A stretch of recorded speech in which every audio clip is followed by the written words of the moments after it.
सरकारों की कथनी और करनी में कैसे अंतर होता है, इसका अंदाजा लगातार बढ़ रहे गैस, डीजल और पेट्रोल के दाम से लगाया जा सकता है। सत्ता में आने से पहले जिस मोदी सरकार ने महंगाई कम कर अच्छे दिन लाने का वादा किया था, अब वही सरकार कोरोना महामारी में लगातार दाम बढ़ाकर ये साबित कर रही है कि मोदी है तो महंगाई भी मुमकिन है। आखिर कैसे, देखिए हमारी ये खास रिपोर्ट। तो मध्यम वर्गीय सबसे ज्यादा सफर कर रहे हैं। सरकार की क्या मंशा है समझ में नहीं आ रही है। रसोई का सारा बैलेंस बिगड़ गया है। सरकार ने पता नहीं क्या सोच रखा है, क्या ठान रखा है। 100 रुपए लीटर तेल हो चुका है, इससे क्या कहीं जाने से पहले भी सोचना पड़ता है। सरकार क्या कर रही है?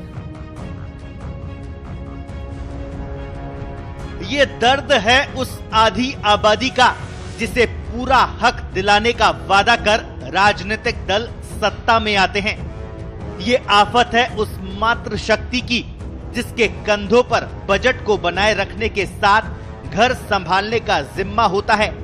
ये पीड़ा है उस ममता की जिसे सरकारें राहत देने के सपने दिखाकर वोट मांगती है, लेकिन सत्ता में आने के बाद उन्हें साकार करने में हिचकिचाती है।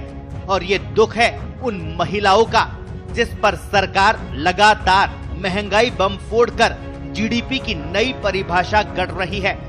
कोरोना महामारी के कारण रसातल पर आई देश की जीडीपी में भले ही धीरे धीरे सुधार आ रहा हो, लेकिन सरकार के सबसे बड़े वोट बैंक मध्यम वर्ग की जीडीपी रोजाना गड़बड़ा रही है। इसकी वजह और कोई नहीं बल्कि वो ही सरकारें हैं जिनसे राहत की उम्मीद कर जनता ने वोट दिया है। देश में महंगाई बेलगाम है। जीडीपी यानी गैस, डीजल और पेट्रोल के दाम 7वें आसमान पर है, लेकिन सरकारें हैं कि राहत देने की बजाय महंगाई की घुट्टी पिला रही है। लॉकडाउन में वैसे ही हम इतना तंग हो गए थे, कारोबार सबके बंद हो गए थे। अब अगर हर महीने 200 रुपए बढ़ेंगे तो बताओ कैसे करेंगे हम, कैसे अपना खाना बनाएंगे, क्या करेंगे। गैस सिलेंडर है, पेट्रोल है, इन चीजों में बहुत ही ज्यादा महंगाई बढ़ती जा रही है।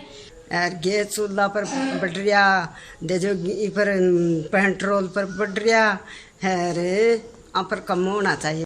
कंपनी वालों ने पेट्रोल और डीजल के इतने भाव बढ़ा दिए हैं जिसकी वजह से घर का बजट ही हिल गया है। अगर इसी तरह से कीमतें बढ़ती रहीं तो सबकी आर्थिक स्थिति हिल जाएगी। कोरोना महामारी के बाद आम आदमी को कदम कदम पर परीक्षा देनी पड़ रही है। पहले कोरोना ने लोगों को आर्थिक रूप से तोड़ा, फिर सिलेंडर की गुपचुप सब्सिडी बंद की गई और अब गैस, पेट्रोल और डीजल के दाम तेज रफ्तार से दौड़ रहे हैं। ऐसे में रोजमर्रा का सामान भी महंगा होने लगा है।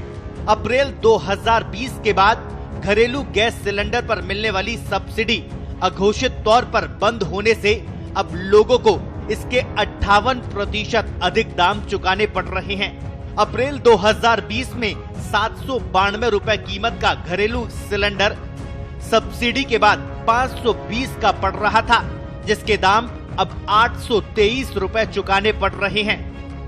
इस दौरान व्यावसायिक सिलेंडर के दाम भी 25.38% की वृद्धि के साथ 1296 रुपए से बढ़कर 1625 रुपए तक पहुंच गए हैं। इधर चौपहिया वाहन से सफर भी लगातार बेलगाम हो रहा है। 1 मार्च 2020 को पेट्रोल 75 रुपए 52 पैसे और डीजल 69 रुपए 23 पैसे प्रति लीटर था। इस दौरान पेट्रोल 22 रुपए 20 पैसे और डीजल पर 20 रुपए 66 पैसे प्रति लीटर की बढ़ोतरी हो चुकी है।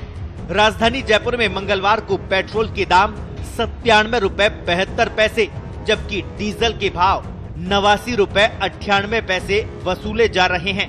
कंपनियों ने 3 महीने में ही घरेलू सिलेंडर 225 रुपए महंगा कर दिया है। इस दौरान घरेलू गैस सिलेंडर के दाम छठी बार बढ़ाए गए। पेट्रोल के दाम इतने बढ़ गए हैं, उसको तो छोड़ो, गैस के दाम इतने बढ़ा दिए गए हैं कि आम आदमी गैस खरीदने से भी पहले 20 बार सोचता है कि इतने महंगी गैस कैसे खरीदे। और अभी तो जिसमें कोरोना के चलते इतनी मुश्किलें आ रही है, लोगों के पास में काम नहीं है।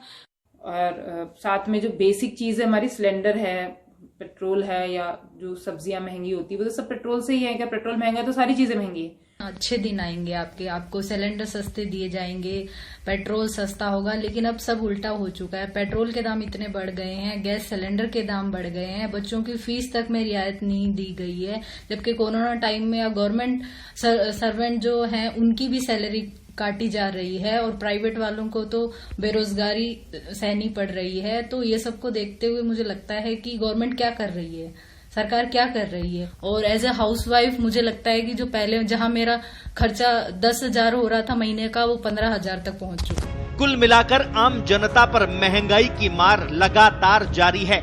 कोरोना काल में टूटी जनता की कमर को सरकार महंगाई बढ़ाकर खड़े होने का मौका भी नहीं दे रही।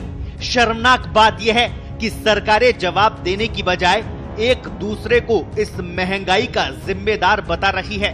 ऐसे में जरूरत है जनता को राहत देने की, जरूरत है कोरोना महामारी से अपनी माली हालत को सुधारने का प्रयास कर रही जनता पर राजस्व के लालच को छोड़ने की। अगर नहीं तो ये जनता उस दिन का इंतजार कर रही है जब उसे वोट की ताकत दिखाने का मौका मिलेगा, क्योंकि ये राजनीतिक दल है, इसी तरह वादा करते रहेंगे और सत्ता में आने के बाद वादा खिलाफी। ब्यूरो रिपोर्ट, पत्रिका टीवी।